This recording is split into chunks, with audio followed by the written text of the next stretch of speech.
김씨가 멈춰섰다. 하지만 그의 그림자는 멈추지 않았다. 검은 형체는 김씨의 발뒤꿈치를 비웃듯 빠져나가 한 걸음 앞서 나갔다. 새벽 안개가 자욱한 산길, 등 뒤에서 해가 뜨고 있었으니 그림자는 분명 몸 뒤로 길게 늘어져야 했다. 그러나 김씨의 발밑에서 뻗어나온 그 불길한 어둠은 마치 스스로 의지를 가진 생명체처럼 허공을 딛고 한 발짝 앞서서 움직이고 있었다. 김씨는 눈을 비볐다. 마른 세수를 하고 다시 바닥을 보았다. 변한 것은 없었다. 그가 오른쪽 발을 내디디려 하자 그림자가 먼저 오른쪽 발을 허공에 뗐다. 소름이 돋았다. 등줄기를 타고 내려가는 서늘함에 숨이 턱 막혔다. 전생의 빚은 독촉하지 않아도 때가 되면 스스로 길을 찾아온다. 노모가 입버릇처럼 하던 말이 귓가를 스쳤다. 김씨는 바르르 떨리는 손으로 도끼 자루를 꽉 쥐었다. 무거운 쇳덩이의 감촉만이 그가 살아있음을 증명하고 있었다. 그는 도망치듯 산 아래 마을로 향했다. 하지만 그가 속도를 높일수록 앞서가는 그림자의 보폭도 비정상적으로 넓어졌다. 그것은 김씨를 안내하는 것 같기도 했고 어딘가로 강제로 끌고 가는 것 같기도 했다. 이야기가 흥미진진해지고 있는데요. 잠시 구독과 좋아요 부탁드려도 될까요? 여러분의 응원을 저는 드리는데 마을 초입, 으리으리한 기와집 앞에는 박찬판이 서 있었다. 이 마을의 모든 땅과 나무, 심지어 가난한 이들의 숨통까지 쥐고 흔드는 자였다.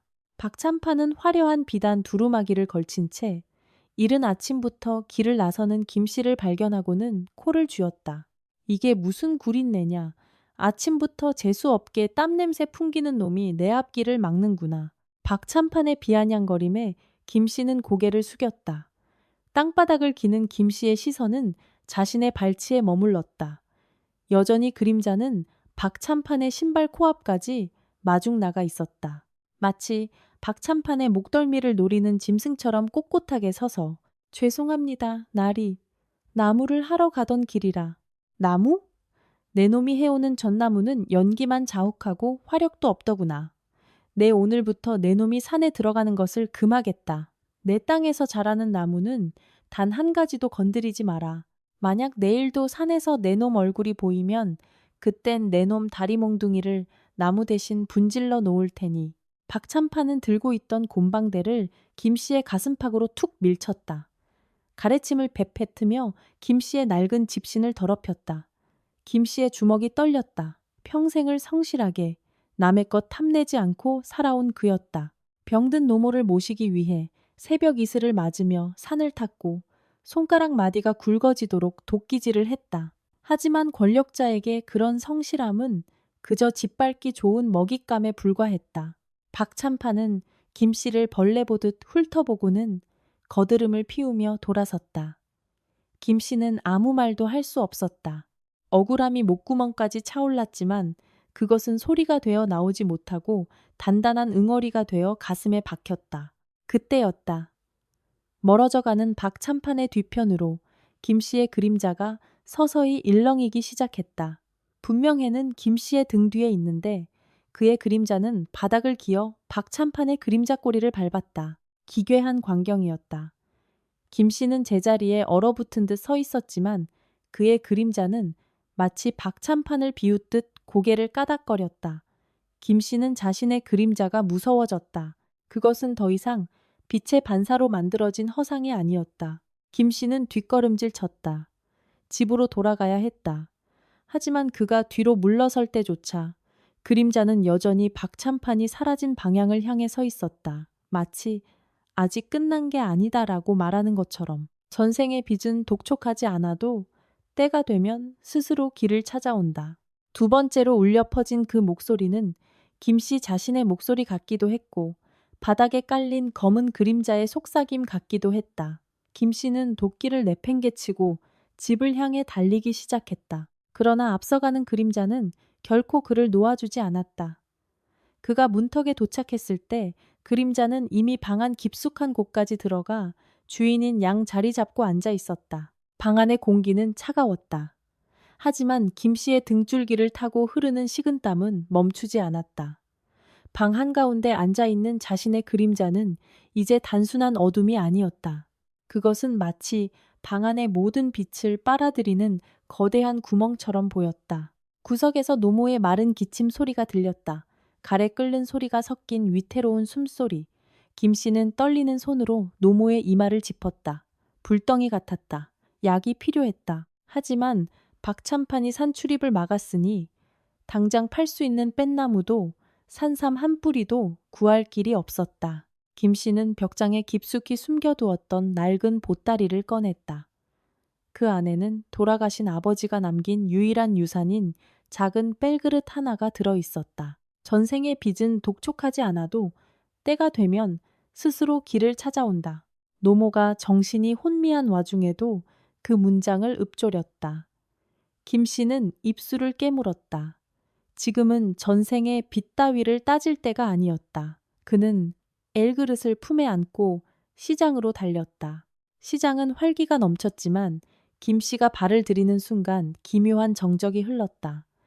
사람들은 김 씨를 보는 것이 아니라 그의 발밑을 보며 뒷걸음질 쳤다. 정오의 햇살이 머리 위에서 쏟아지고 있었다. 모든 사람의 그림자가 짧게 발밑에 머물러야 할 시간이었다.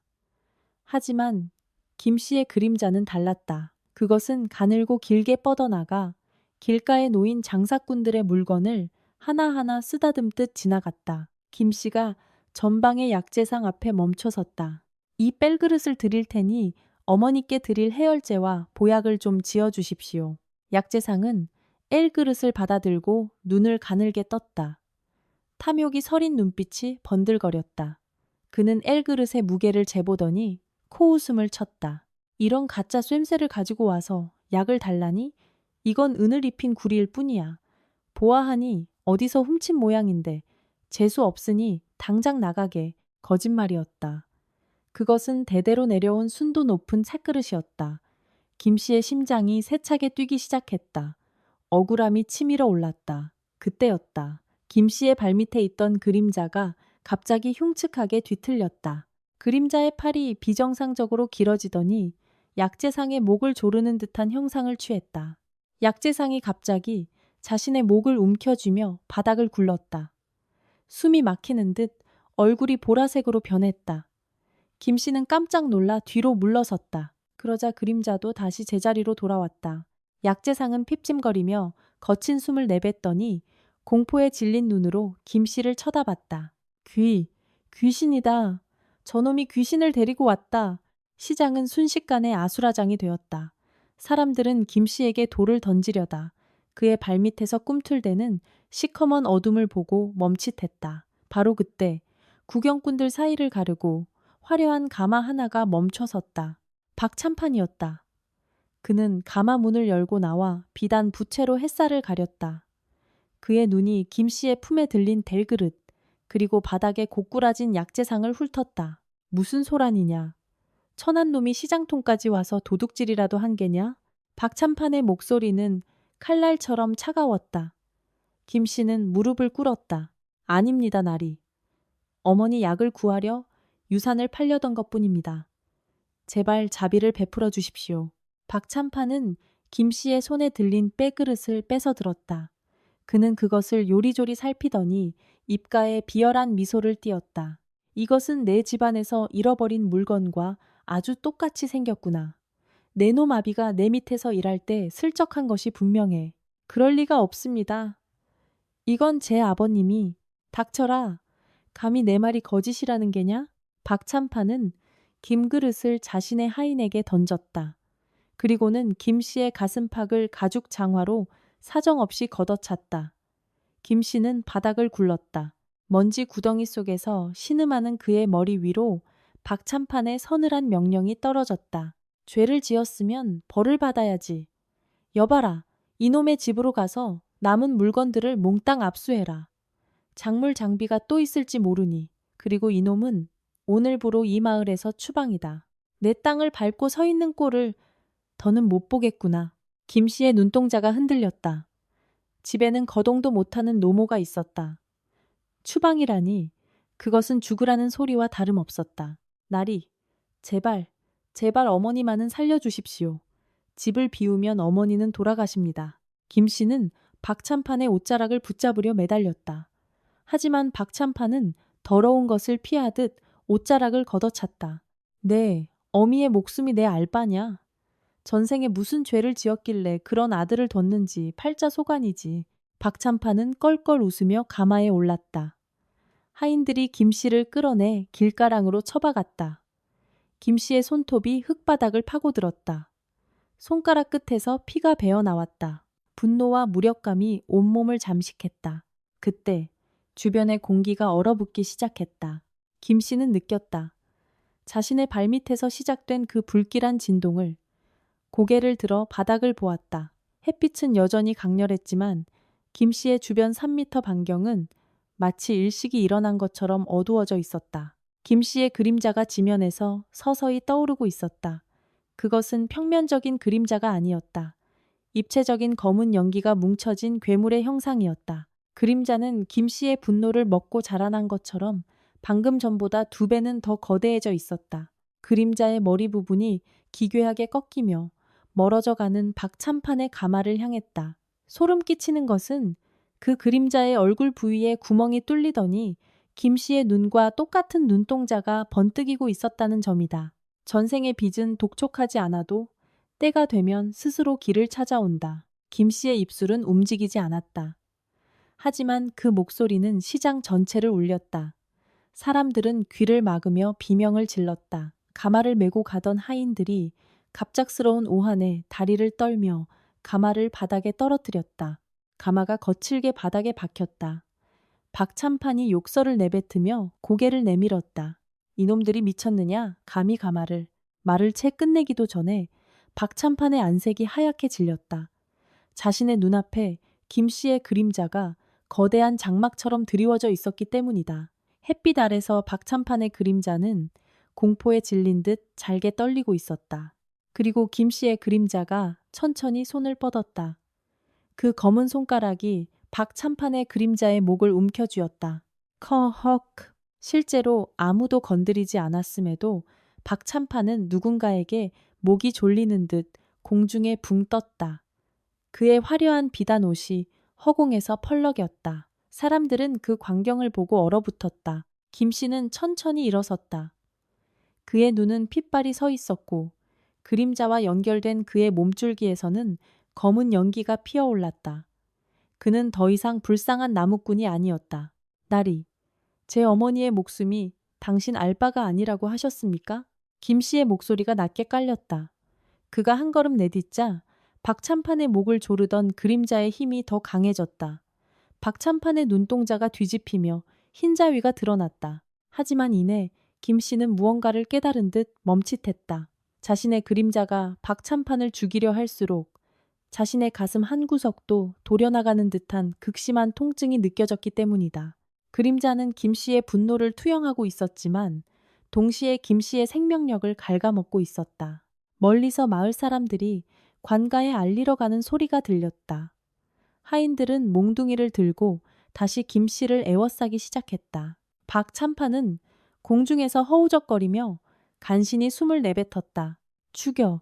저 괴물 같은 놈을 당장 죽여버려. 박찬판의 비명과 함께 하인들이 김씨를 향해 달려들었다. 수십 개의 몽둥이가 김씨의 머리 위로 쏟아지려는 찰나 김씨의 그림자가 바닥으로 스며들며 순식간에 사방으로 퍼져나갔다. 시장은 순식간에 암흑 속에 잠겼다.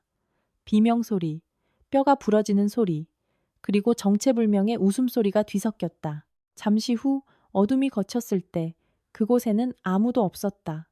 김씨도, 그를 쫓던 하인들도, 오직 바닥에 덩그러니 놓인 찌그러진 청그릇 하나와 목에 선명한 검은 손자국이 남은 채 기절해 있는 박찬판뿐이었다.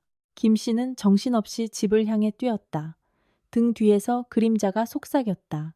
아직 끝나지 않았다. 빚은 이제야 청구되기 시작했을 뿐이다. 집 마당에 들어선 김씨는 쏘스라치게 놀라 멈춰섰다. 박찬판의 명령을 받은 장정들이 이미 그의 초가집을 난장판으로 만들어 놓은 뒤였다.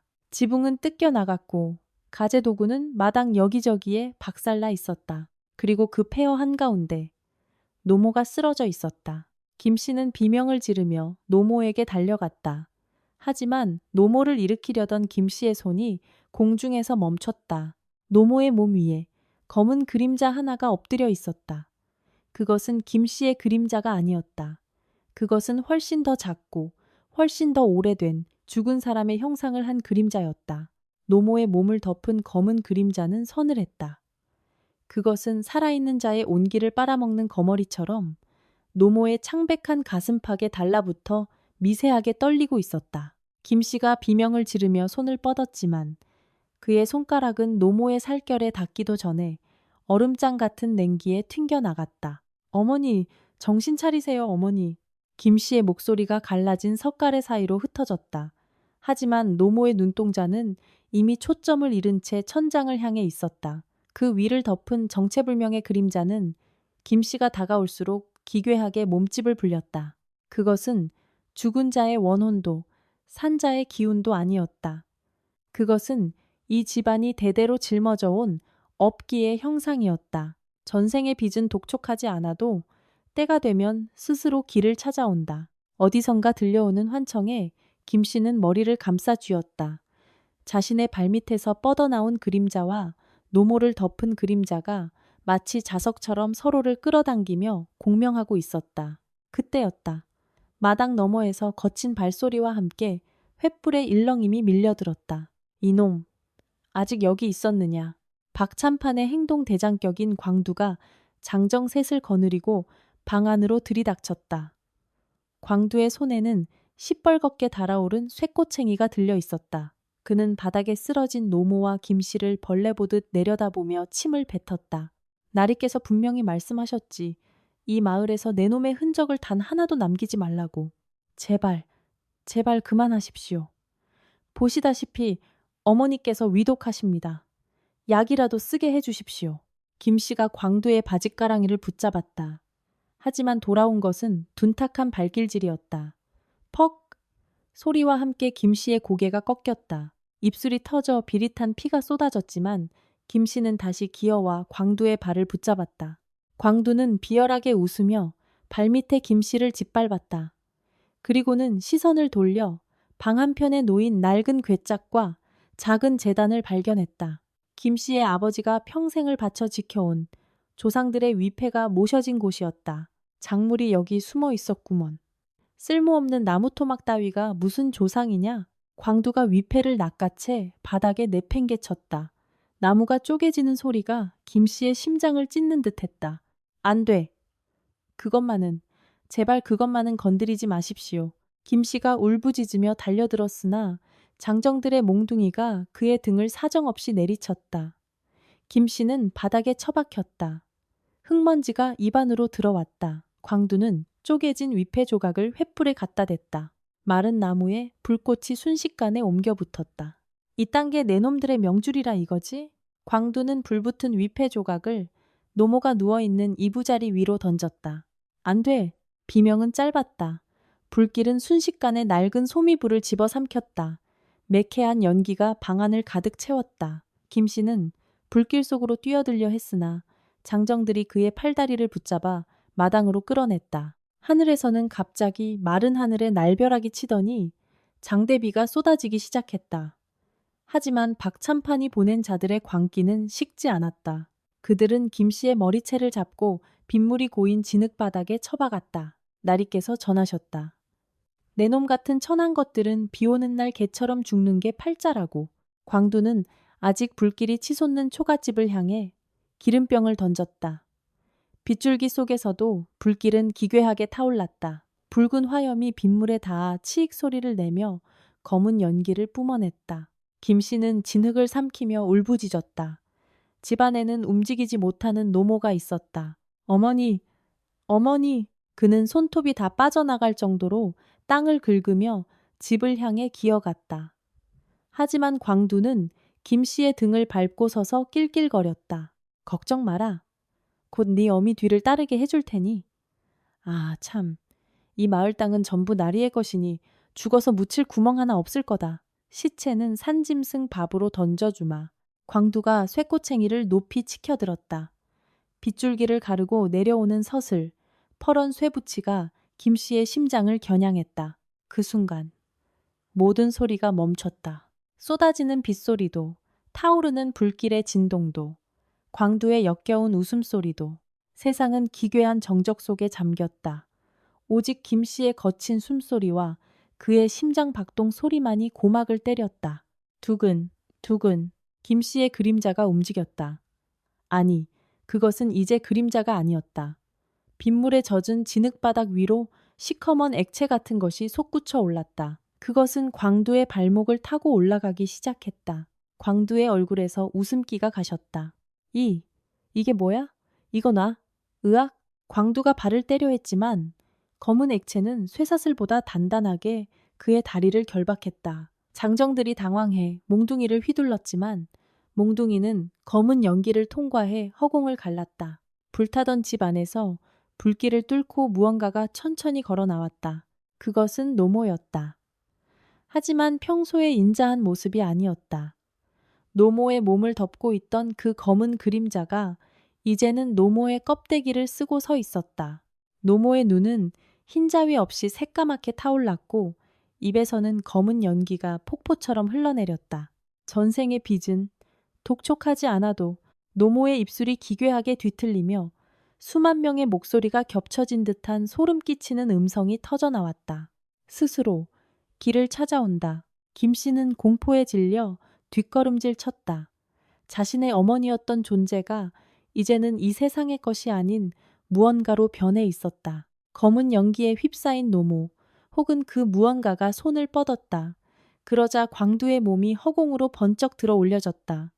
광두의 목에 보이지 않는 손자국이 깊게 패었다. 커헉, 살려줘. 광두의 눈이 뒤집혔다. 그의 피부가 순식간에 말라붙으며 생기를 잃어갔다. 마치 누군가 그의 수명을 강제로 빨아들이는 것 같았다. 그때였다. 멀리서 박찬판의 목소리가 들려왔다. 아직도 처리를 못한 게냐. 이 무능한 놈들. 박찬판이 가마에서 내려 우산을 쓴 채 다가오고 있었다. 그는 마당의 참혹한 광경을 보고 멈춰섰다. 하지만 공포보다 탐욕이 앞선 그의 눈에 들어온 것은 불타는 집안에서 빛나고 있는 무언가였다. 그것은 김 씨가 시장에서 뺏겼던 뺏그릇이었다. 분명히 박찬판의 하인이 가져갔던 그 뺏그릇이 지금 불길 한가운데서 보라색 광채를 내뿜으며 공중에 떠 있었다. 저것은 박찬판의 눈이 번뜩였다. 그는 그것이 단순한 펫그릇이 아님을 직감했다. 그것은 영험한 기운을 가진 인간의 욕망을 먹고 자라는 업의 그릇이었다. 김 씨의 그림자가 박찬판을 향해 나처럼 휘어졌다. 하지만 박찬판은 품속에서 붉은 부적 하나를 꺼내 들었다. 부적이 타오르며 검은 연기를 밀어냈다. 내 놈이 감히 내 업보를 들먹이느냐? 이 땅의 법은 나다. 박찬판의 외침과 함께 하늘에서 붉은 번개가 김 씨의 머리 위로 떨어졌다. 쿠릉, 쾅, 비명소리가 빗속에 묻혔다. 연기가 거쳤을 때 김 씨는 피칠갑이 된 채 쓰러져 있었고 그의 앞에는 검게 변해버린 노모의 형상이 무너져 내리고 있었다. 박찬판은 광기 어린 웃음을 지으며 불길 속으로 손을 뻗었다.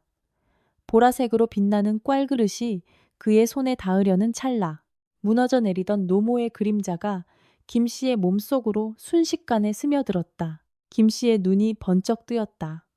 그의 눈동자는 더 이상 인간의 것이 아니었다.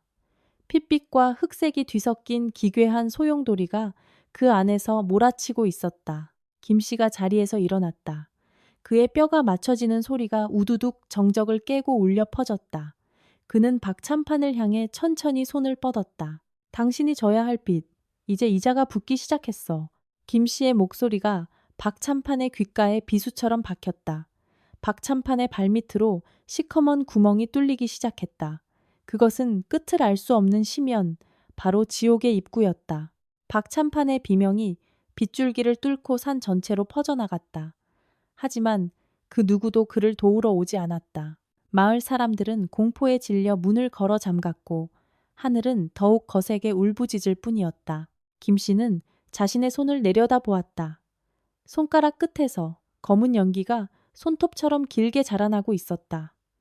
그는 이제 인간도 귀신도 아닌 존재가 되어가고 있었다. 어머니, 조금만 기다리세요. 김 씨는 박찬판의 멱살을 잡고 심연의 구멍으로 끌고 들어갔다. 하지만 그 순간 불타는 집의 잔해 속에서 옛그릇이 깨지는 소리와 함께 낯선 목소리가 들려왔다. 아직이다. 계약은 아직 완성되지 않았다. 김 씨의 움직임이 멈췄다. 어둠 속에서 하얀 도포를 입은 얼굴이 없는 사내가 서 있었다. 사내의 손에는 김 씨가 잃어버렸던 아버지의 유품이 들려 있었다. 폭풍우는 더욱 거세졌고 산사태가 일어나 마을을 덮치기 시작했다. 모든 것이 무너져 내리는 아수라장 속에서 김 씨와 박찬판 그리고 정체불명의 사내만이 멈춰진 시간 속에 서 있었다. 폭풍이 휩쓸고 간 자리는 기괴할 정도로 고요했다.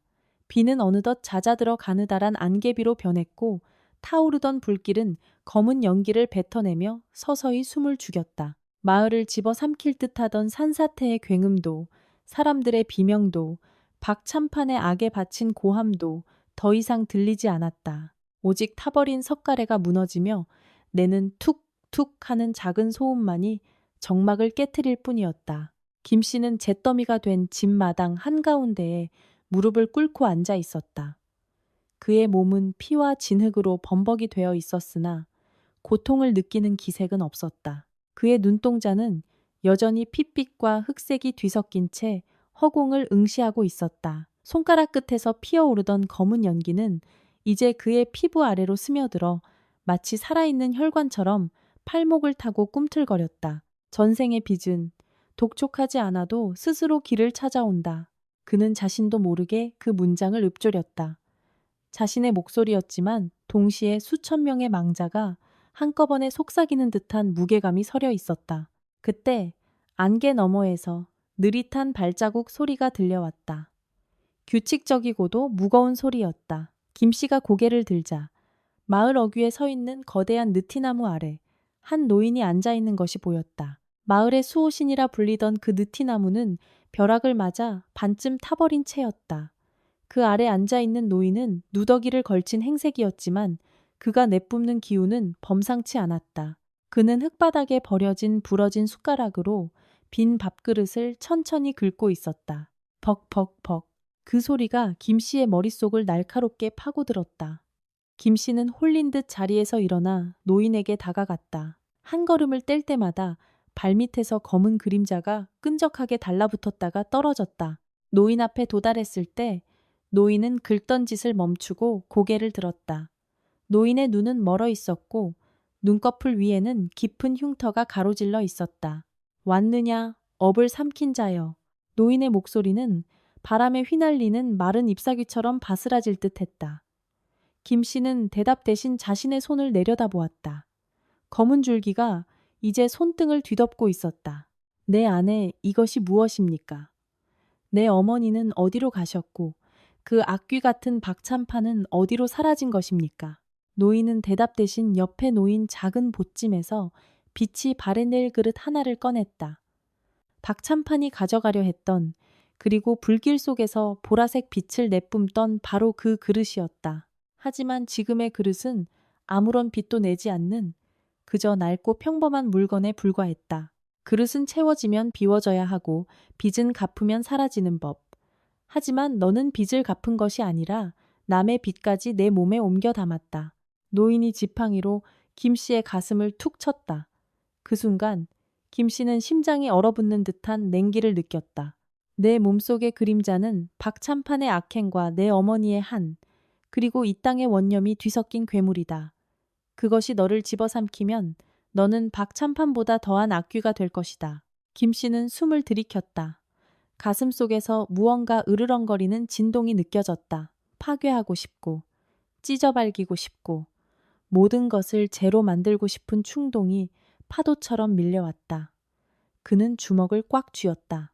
손등에 검은 핏줄이 터질 듯 부풀어 올랐다.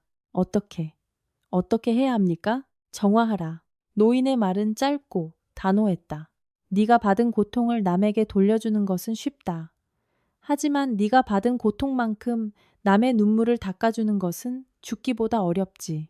이 그림자는 네가 선을 행할 때마다 조금씩 타오르며 사라질 것이다. 하지만 기억하라.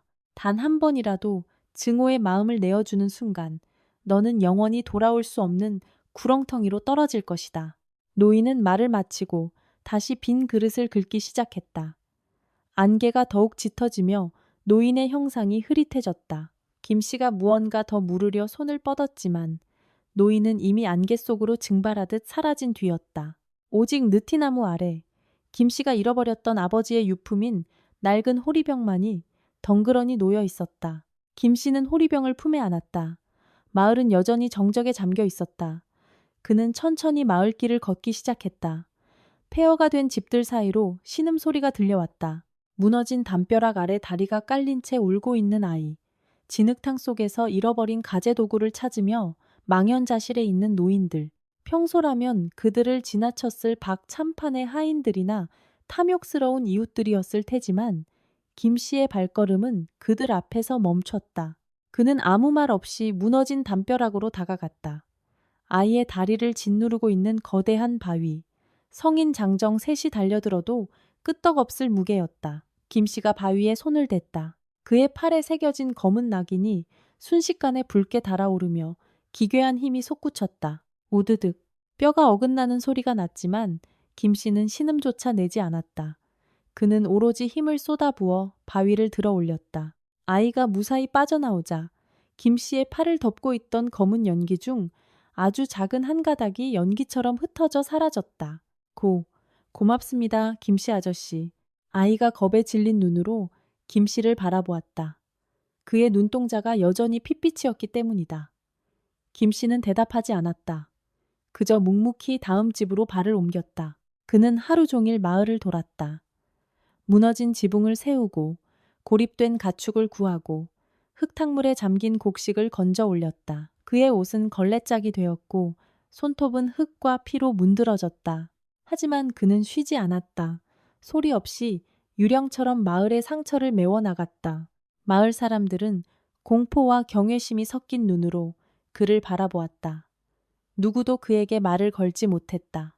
그가 지나가는 자리에는 서늘한 한기가 감돌았고 그의 그림자는 여전히 살아있는 것처럼 꿈틀거렸기 때문이다. 어스름한 저녁이 되자 김 씨는 마을 변두리의 작은 우물가에 멈춰 섰다. 그곳에는 박찬판 밑에서 온갖 악행을 일삼던 신복, 광두가 피투성이가 된 채 쓰러져 있었다. 광두는 산사태에 휩쓸려 하반신이 흙더미에 파묻힌 상태였다. 김 씨가 다가가자 광두는 사시나무 떨듯 떨며 소리쳤다.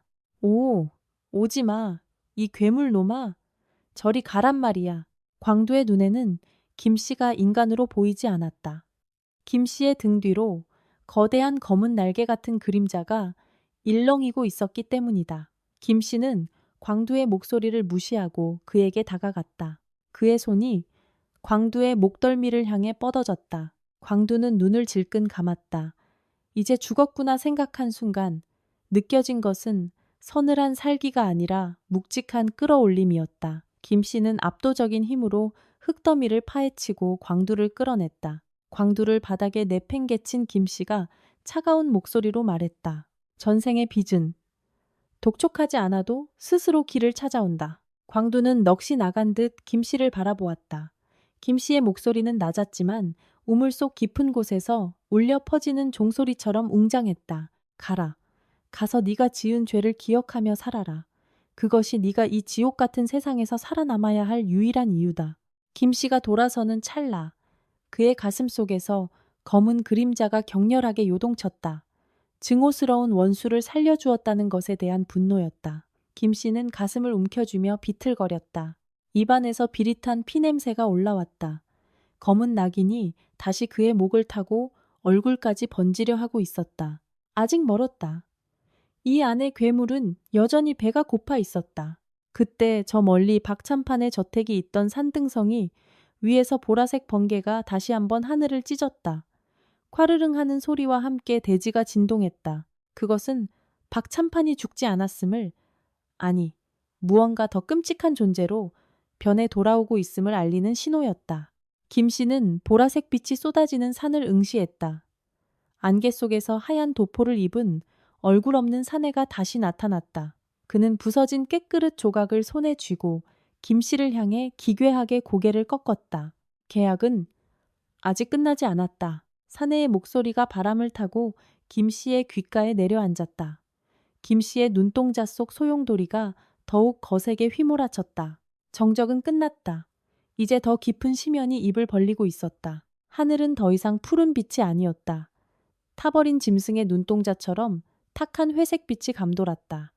석 달째 이어지는 가뭄은 대지를 거대한 해골처럼 말려버렸다. 논바닥은 아이의 손목이 쑥 들어갈 정도로 깊게 갈라졌고 그 틈 사이로 마을의 마지막 생명력이 증발하고 있었다. 하늘에서 떨어진 까마귀 한 마리가 땅에 닿기도 전에 바스라졌다. 수분기 하나 없는 깃털이 먼지가 되어 흩어졌다. 전생의 빚은 독촉하지 않아도 스스로 길을 찾아온다. 김 씨는 메마른 입술을 씹으며 중얼거렸다. 그의 목소리는 갈라진 땅의 비명과 닮아 있었다. 가슴 속에 검은 그림자가 요동쳤다. 그것은 갈증을 느끼고 있었다. 물에 대한 갈증이 아니라 파괴와 복수에 대한 피의 갈증이었다. 하지만 김 씨는 그 그림자를 억눌렀다. 억누를 때마다 가슴팍에 검은 낙인이 불에 달군 인장처럼 타올랐다. 마을 사람들은 이제 김 씨를 사람으로 보지 않았다. 그가 지나가면 아이들은 울음을 터뜨렸고 어른들은 돌을 던졌다. 박찬판의 저택이 불타던 날, 김 씨의 팔에서 솟구쳤던 검은 연기를 모두가 보았기 때문이다. 저놈이 귀신을 불러들였다. 저놈 때문에 산신령님이 노에서 물을 끊으신 거야. 광두가 소리쳤다. 김 씨가 목숨을 구해준 그 광두였다. 그는 부러진 다리를 질질 끌며 사람들을 선동했다. 배은망덕은 가뭄보다 더 빠르게 마을을 잠식했다. 김 씨는 대꾸하지 않았다. 그는 마을 뒤편, 전설 속의 용의 목덜미라 불리는 거대한 암벽으로 향했다. 그곳에 물이 잠들어 있다는 것을 그는 알고 있었다. 아니, 그의 팔에 새겨진 검은 낙인이 그곳을 가리키며 맥박치고 있었다. 그는 정 하나와 망치 하나만을 들고 암벽 앞에 섰다. 탕탕탕, 정적이 흐르는 산속에 쇳소리가 날카롭게 박혔다. 김 씨의 손등에 새겨진 검은 핏줄이 꿈틀거리며 팔뚝을 타고 올라왔다. 한 번 휘두를 때마다 암석이 비명을 지르며 떨어져 나갔다. 손가락 끝에서 피가 터져 나왔다. 흙과 섞인 피가 검게 변해 바닥을 적셨다. 그만둬라.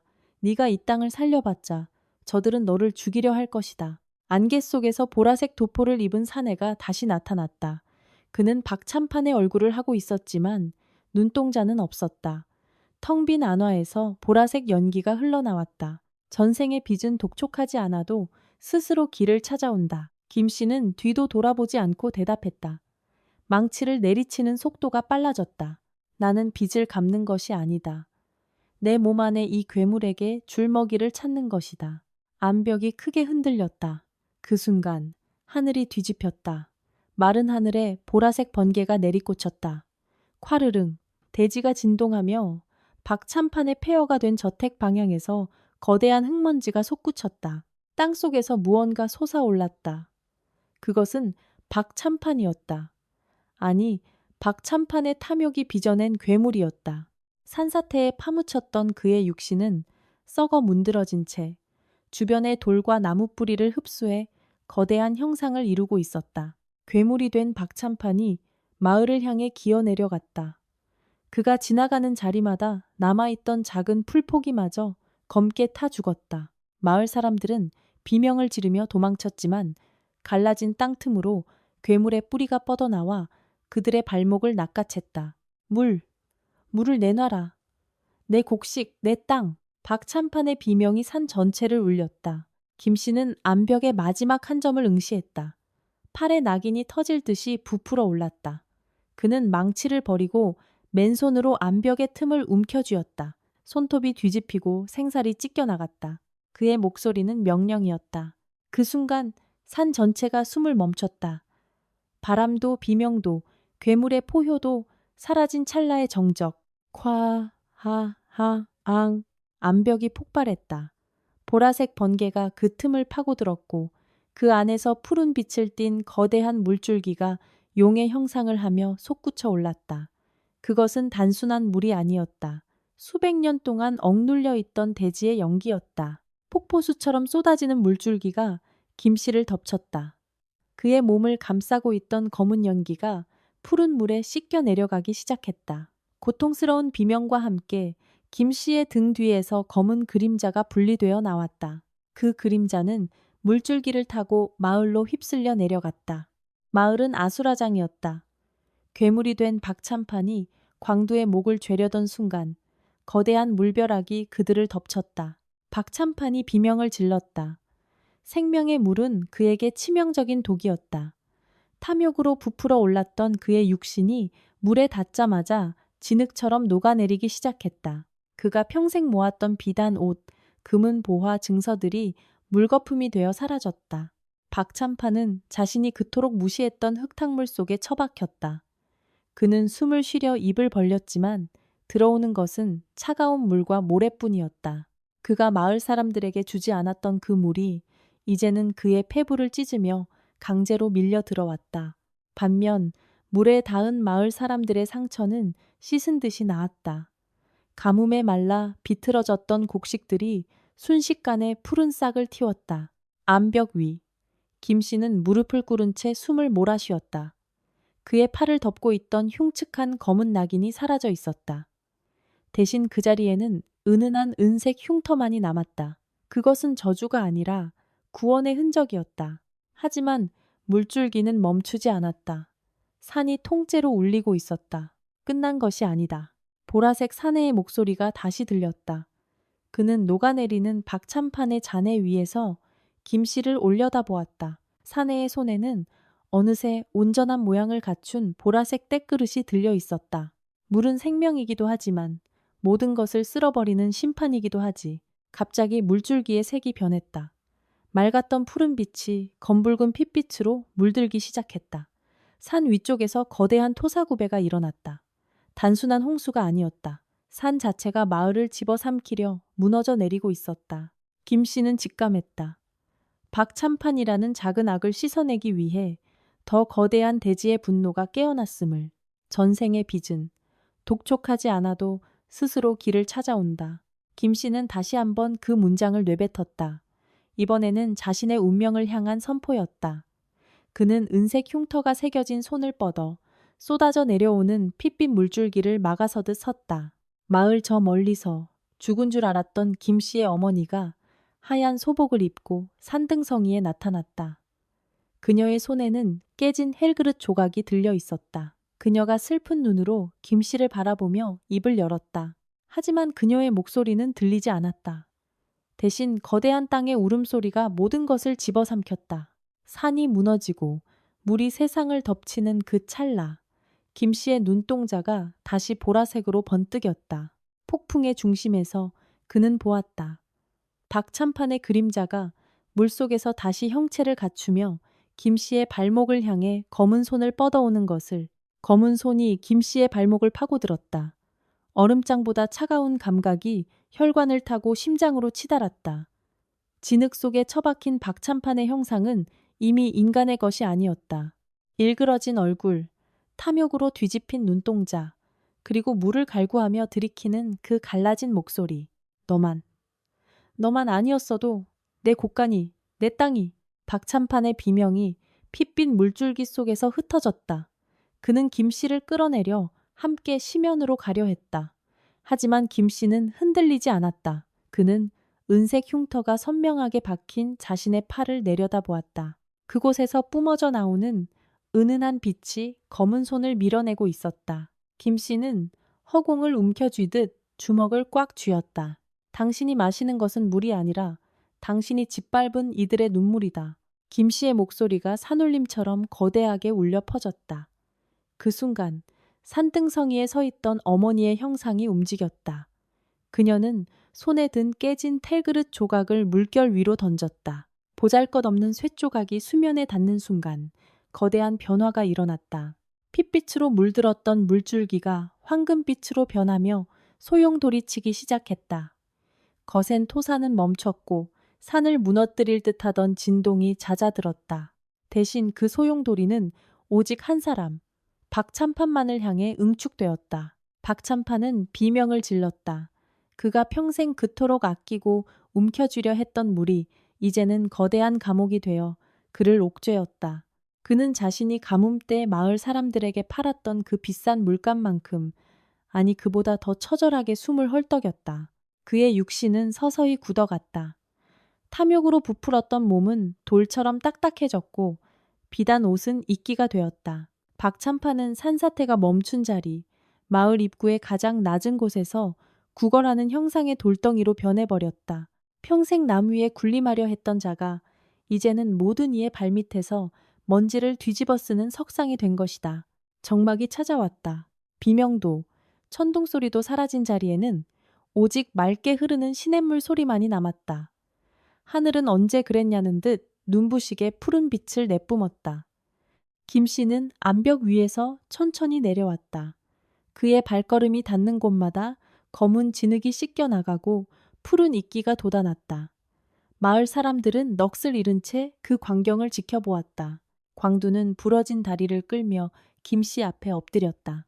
김 씨, 아니, 대인, 내가 잘못했네. 내가 눈이 멀어 그만. 김 씨는 대답하지 않았다.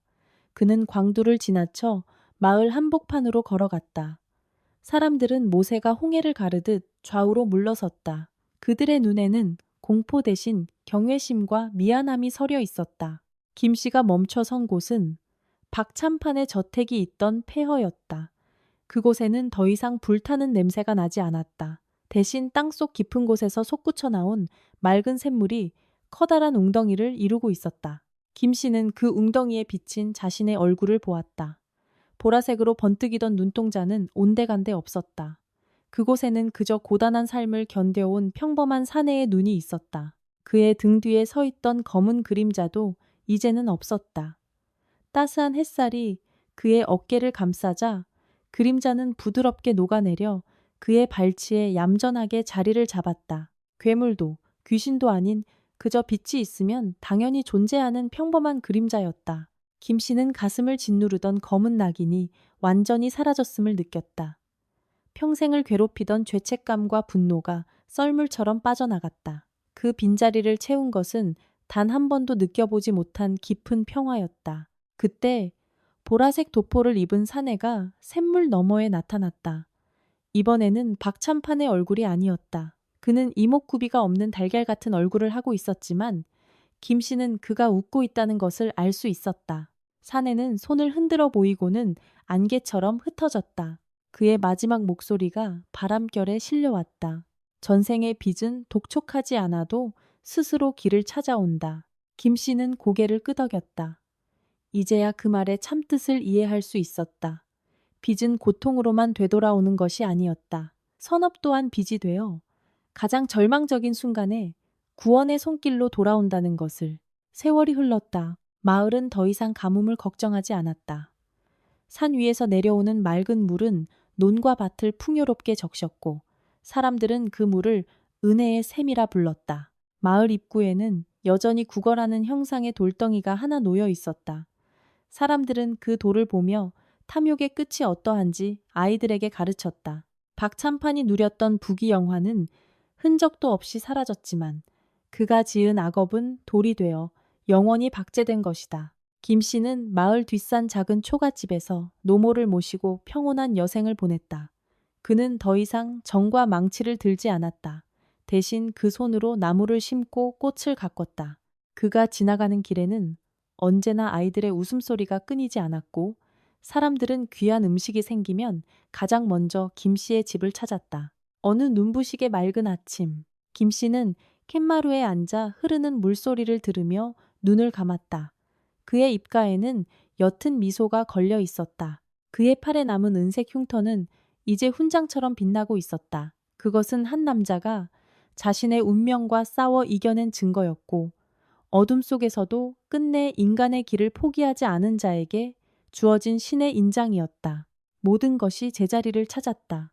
흐르는 물은 썩지 않고 지은 죄는 사라지지 않으며 베푼 덕은 반드시 주인에게 돌아온다. 대지의 섭리는 잔혹하리만큼 정확했다. 이제 이야기는 끝이 났다. 하지만 여전히 맑은 물소리는 우리에게 묻고 있다. 만약 당신이 김 씨였다면 당신을 죽이려 했던 마을 사람들을 위해 목숨을 걸고 암벽을 깨뜨릴 수 있었겠는가? 그리고 지금 당신의 등 뒤에 드리워진 그림자는 빛을 향해 웃고 있는가? 아니면 어둠 속에서 누군가의 발목을 잡으려 도사리고 있는가?